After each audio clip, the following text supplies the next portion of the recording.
அதான் சொன்னேன் நான் அவர்கிட்ட.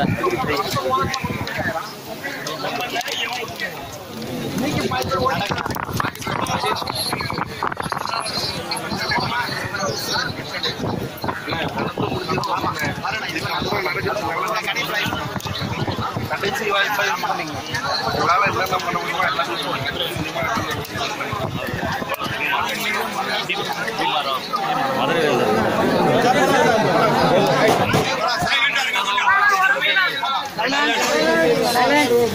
அமைதி அமைதி. மாநகர மோட்டார் தொழிலாளர் சங்கம், சிஐடியு, தமிழ்நாடு ஓட்டுநர்கள் தொழிற்சங்கம், சென்னை மகிழுந்து ஓட்டுநர்கள் தொழிற்சங்கம், அனைத்து மகிழுந்து ஓட்டுநர்கள் முன்னேற்ற சங்கம், இந்த 4 சங்கங்களும் இணைந்து இன்றைய தினம் அதாவது ஓலா, ஊப்பர் இந்த 2 நிறுவனங்களுக்கு எதிராக அல்ல, மாறாக தொழிலாளருடைய உரிமைகளை, ஓட்டுநருடைய உரிமைகளை பாதுகாக்க வேண்டும் என்ற அடிப்படையில் கோரிக்கையை வலியுறுத்தி இன்றைக்கி ஒரு ஜெனரல் ஸ்ட்ரைக் ஒன்று நாங்கள் கால்பர் பண்ணியிருக்கோம். இந்த ஓட்டுநர்கள் 2 அதாவது 2 ஊப்பர், ஓலாவில் பணிபுரியக்கூடிய இந்த ஓட்டுநர்கள் சங்கங்கள். காரணம் என்ன அப்படின்னு சொன்னால், இன்றைக்கி தெரியும் உங்களுக்கு, நேற்று நம்ம ஸ்டேட் கவர்மெண்ட்டு வாட் வரி என்ற பேரில் ஜிஎஸ்டி இப்போ அவங்க க்ளோஸ் பண்ணி கொண்டு வரேன்னு சொல்கிறாங்க சென்ட்ரல் கவர்மெண்ட்டு. ஆனால் மீண்டும் என்ன பண்ணுதுன்னு சொன்னால், ஸ்டேட் கவர்மெண்ட்ஸ் வந்து வாட் வரியை மறுபடியும் போடுறாங்க. அப்போ இது மறுபடியும் போடும்போது இது முழுக்க ஒன்று பெட்ரோல் டீசல் விலை என்பது வெறும் இந்த மோட்டார் தொழில் இருக்கிறவங்க மட்டுமல்ல, மாறாக பல்வேறு விதங்களில் அது பாதிக்கும். இந்த டீசல் பெட்ரோல் விலை என்பது முதல்ல அதை இந்த 4 சங்கம் சார்பாக நாங்கள் முதல்ல அதை கண்டிக்கிறோம். 2வது நாங்கள் சொல்ல விரும்புகிறது என்ன அப்படின்னு சொன்னால், இப்போ வந்து மினிமம் நாங்கள் 4 கிலோமீட்டருக்கு எங்களுக்கு தேவை என்னன்னு சொன்னால் 100 ரூபா நம்ம கேட்குறோம். அதாவது அந்த வண்டி 4 கிலோமீட்டர் ஒருத்தர் வண்டி எடுத்தாருன்னா 4 கிலோமீட்டர் போயிடுச்சுன்னா அந்த 4 கிலோமீட்டருக்கு 100 ரூபா கொடுக்கும். அடிஷ்னலாக அதுக்கப்புறம் வரக்கூடிய ஒவ்வொரு கிலோமீட்டருக்கும் 17 ரூபாய் கொடுக்க வேண்டும் அப்படின்னு சொல்லி நாங்கள் கேட்குறோம். காரணம் என்னன்னா, உங்களுக்கு தெரியும், இது நாங்கள் தீர்மானிக்கும் போது இல்லை, இப்போ பார்த்த பெட்ரோல் டீசல் விலை அப்பப்போ வேறு மாதிரியாக வருது. நாங்கள் ஆட்டோவை கூட சொல்லலாம். அப்போ ஆட்டோவை என்னன்னு சொன்னால் அவங்க என்ன பார்க்குறாங்கன்னா, அதாவது 1.8 கிலோமீட்டர் கிட்டத்தட்ட 2 கிலோமீட்டருக்கு அவங்க 50 ரூபாய் மினிமம் சார்ஜஸ் அவங்க வாங்குறாங்க. அதுக்கப்புறம் 25 ரூபா வாங்குறாங்க. அடுத்து அவங்க ஒரு கிலோமீட்டருக்கு அவங்க வாங்குறது வந்து 12 ரூபா. சரியா சொல்லுங்க. மினிமம் அவங்க வாங்குறது 1.8 கிலோமீட்டருக்கு 25 ரூபாயும், அதுக்கப்புறம் வந்து ஒவ்வொரு அடுத்த கிலோமீட்டருக்கும் 12 ரூபாய் அப்படின்னு சொல்லுவாங்க. நாம கேட்பது வந்து வெறும் 17 ரூபாய். அது 3 விதமாக இருக்கிற வாகனங்கள்.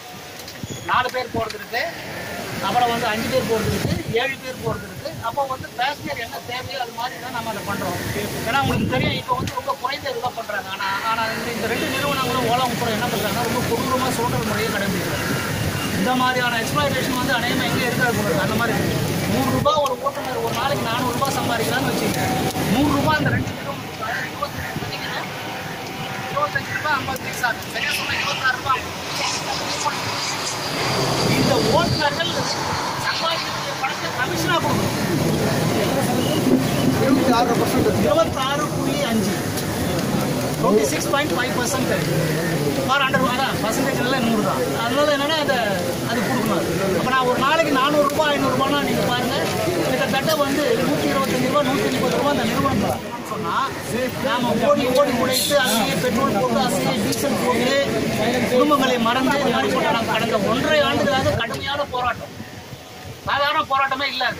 அப்போ இந்த ஓலாவுக்கும் ஊப்பருக்கும் யார் வந்து இந்த ரேட்டை தீர்மானிக்கிறாங்கன்னா இது வரைக்கும் தெரியாது.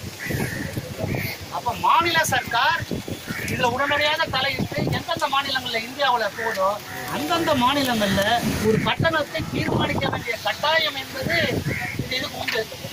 இது நீதிமன்றமே வந்து சூமோட்டோவா எடுத்துக்கலாங்க. காரணம் என்ன, ஆட்டோவுக்கு அது மாதிரி கட்டணம் நிர்ணயம் செய்ய வேண்டும், பெட்ரோல் டீசல் விலையை கணக்கில் எடுத்துக்கொள்ள வேண்டும், 3 மாதத்துக்கு ஒரு முறை இந்த மாதிரி நீங்க அந்த கமிட்டியை கூட்டுங்க அப்படின்னு சொல்லுது. இப்போ அந்த மாதிரி இந்த 2 நிறுவனங்களும் கிட்டத்தட்ட 5 ஆண்டுகளாக நீங்க கணக்கு பண்ணி பாருங்க சென்னைக்குள்ள.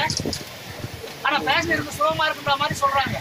ஆனா என்னன்னு சொன்னா பேசஞ்சர் கிட்ட இருந்து அதை நம்ம கிட்ட இருந்து அதை சுரண்டி டிரைவர் கிட்ட இருந்தே சுரண்டி ஒரு தனியாக அவர் கொடுக்குற வேலை என்னன்னா, இப்போ எனக்கு வந்து நான் இந்த இடத்துல இருந்து சென்னைக்கு இல்லை ஒரு இடத்துல ராயப்பேட்டில இருந்து நான் மவுண்ட் ரோடு வரணும், இல்லை ராயப்பேட்டில இருந்து நான் வண்ணாரப்பேட்டை போகணும், இல்லை நான் திருவள்ளூருக்கு போகணும்னு சொன்னா எனக்கு தேவைன்றது சொல்றேன் நான் அவர்கிட்ட. அவ்வளவுதான். அது சொன்னதுனாலேயே அவர் என்கிட்ட வாங்கிக்க பணத்தை நான் கொண்டு போய் பொறுப்பா அடுத்த 5 நிமிஷம் 10 நிமிஷம் கொண்டு போய் சேர்க்கணும். இப்பெல்லாம் வெயிட்டிங் கூட கிடையாது. வந்து நீ ரெடியா இருக்கணும், கூட்டம் முடிச்சலாம் கட்டி ரெடியா இருக்கணும், வந்த உடனே வண்டியில ஏறிக்கணும். வண்டியில ஏறலன்னா ஒண்ணு அதை கேன்சல் பண்ணணும், டிரைவருக்கு லாஸ் ஆகும், இல்லைன்னா அவர் வரவரு கேன்சல் பண்ணணும். அதாவது நம்முடைய சக தொழிலாளி இப்ப நம்ம தமிழன் நிறைய பண்ற போராட்டங்கள் மற்றது எல்லாமே அது. ஆனா எங்களை கவனிக்கிறது இந்த 4 சங்கல உள்ள தொழிலாளர்கள் பல கிட்டத்தட்ட 35,000 வாகனங்கள் சென்னை நகர் குற்றமான ஓடுதுங்க. கவனிக்கிறதுக்கு யாருமே கிடையாது. பாருங்க சுற்றி நிற்கிறவங்க யாரு கையிலாவது மோதிரம் இருக்கான்னு பாருங்க. எல்லாம் பாருங்க வெள்ளி மோதிரம் செப்புல. ஏன்னா அவங்க மோதிரம் போட்டு ஆசை சொல்லலை, சம்பாதிக்கணும்னு எங்களுக்கு நோக்கம் அல்ல. ஒரு சுய வேலை வாய்ப்பை உட்பட அரசோ மத்திய அரசோ மாநில அரசோ சுய வேலை வாய்ப்பை உருவாக்குறது அது பிராணி கிடையாது. இப்போ நாங்களே உருவாக்கியிருக்கோம். 35,000 பேர் வரும். டிரைவர் மட்டும் அல்ல, அதை நம்பி இருக்கக்கூடிய மெக்கானிக், அதை நம்பி இருக்கக்கூடிய டிங்கரு, அதை நம்பி இருக்கக்கூடிய பெயிண்ட், அப்புறம் நான் எஃப்சிக்கு போகணும், ஆட்டோ தனியார் இன்சூரன்ஸு, இதெல்லாம் வேண்டாம் எப்படி ஓடும்.